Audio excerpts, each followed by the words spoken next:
संकष्टी चतुर्थी म्हणजेच बाप्पाच्या आराधनेसाठीचा खास दिवस.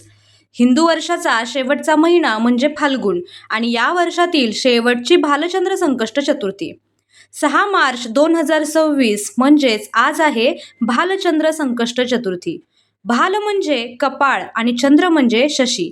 ज्याच्या कपाळावर चंद्र विराजित आहे अशा गणपतीच्या भालचंद्र रूपाची पूजा केल्याने बुद्धी, शक्ती आणि यशाची प्राप्ती होते.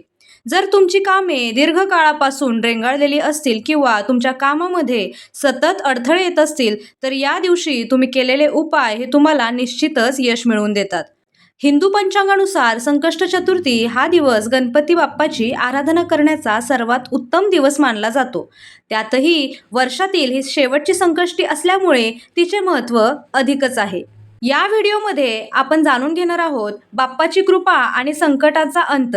हिंदू वर्ष संपण्यापूर्वी हा एक विधी तुमचं नशीब पालटू शकतो, त्याबद्दलची माहिती. तर चला सुरुवात करूया आपल्या व्हिडिओला. अवधूत चिंतन श्री गुरुदेव दत्त. श्री स्वामी समर्थ. तुम्हा सर्वांचे आपल्या यूट्यूब चॅनेलवर खूप खूप मनापासून स्वागत. गणपतीला दुर्वा अत्यंत प्रिय आहेत.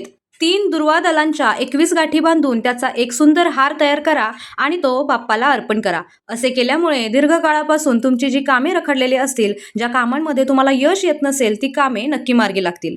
संध्याकाळी सूर्यास्तानंतर पुन्हा एकदा गणपती बाप्पाची मनोभावे पूजा करा.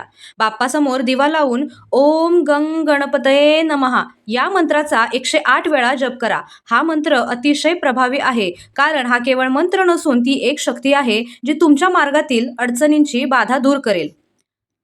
चंद्रोदय आज रात्री 9:19 होणार आहे.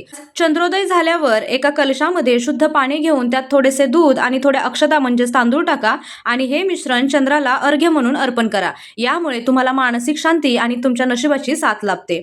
असे मानले जाते की वर्षातील शेवटच्या संकष्टीला हे नियम पाळल्यामुळे वर्षभरातील कळत नकळत झालेले दोष दूर होतात.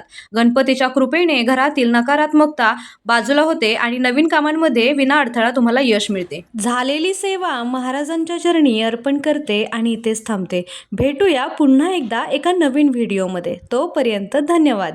आणि हो, व्हिडिओ आवडला असल्यास व्हिडिओला लाईक, शेअर आणि सबस्क्राईब करायला विसरू नका. श्री स्वामी समर्थ.